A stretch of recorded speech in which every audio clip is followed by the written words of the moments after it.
काशीपुरी नगरी की, बद्रीनाथ भगवान की। किड़ा है आज 19 19वां अध्याय। नारद जी कहने लगे, राजा पृथुकार से कृष्ण त्रयोदशी से शुक्ला द्वितीय तक यमराज को प्रसन्न करने के लिए दीप जलाना चाहिए। इससे अकाल मृत्यु आदि नहीं होती है।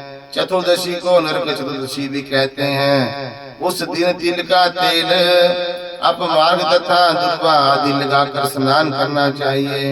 स्नान के पश्चात दक्षिण की ओर मुख करके अपवश्य होकर जल में तिल मिलाकर और 3-3 अंजुलि में यमराज आए, धर्मराज आए, मृत्यु आए, अनंत काल आए, काल आए, सर्वभूत आए, दग्धाए, परमेश्वराय, वृष्ट चित्राय, चित्रगुप्ता इन द्वारा यमराज को तर्पण करें। फिर सायंकाल ब्रह्मा विष्णु शिव दुर्गा के मंदिर में अथवा वृक्ष सभा गौशाला बगीचा तालाब कुआं बावड़ी गली खेत और चरस्ता शमशान आदि पर दीपक जलाएं।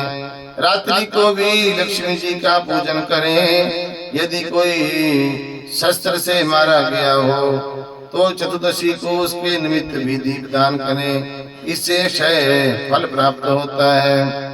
फिर कन्या और ब्रह्मचारी तपस्वी को भोजन कराएं। इससे यमपुरी को ना जाकर शिवलोक की प्राप्ति होती है। इसी प्रकार मावस को भी स्नान आदि करके पितरों का पूजन व श्राद्ध करके भोजन कराएं। सायंकाल घर तुलसी के स्थान देव स्थान आदि में दीप जलाएं। शमशान नदी पर्वत चौरस्ता तथा गौशाला में दीप जलाएं।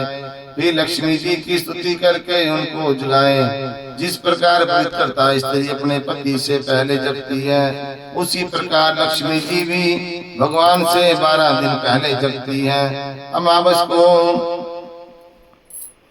दिन में बालक वृद्ध तथा रोगियों को छोड़कर अन्य कोई भी भोजन न करे। सायंकाल में लक्ष्मी जी का पूजन करके तब स्वयं भोजन करें। घर को फूल माला से सजाकर रात्रि को सारे घर को दीपमाला करें। घर के सभी स्त्री पुरुष नवनीत वस्त्र धारण करें और समस्त रात्रि नृत्य गीत आदि में हर्षोल्लास में बिताएं।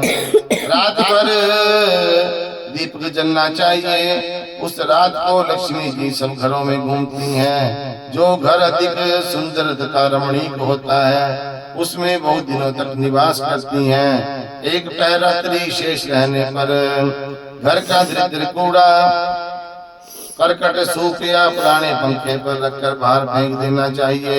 ऐसा करने से वह घर धन धान्य से परिपूर्ण रहता है। दूसरे दिन गोवर्धन बनाकर बंधु बांधवों सहित पूजन करके ब्राह्मणों को भोजन कराएं। स्वयं भी नवनीत अन्न का भोजन करें। भगवान श्री कृष्ण ने इंद्र का मान मर्दन करने से गोवर्धन पर्वत का पूजन इसी दिन किया था।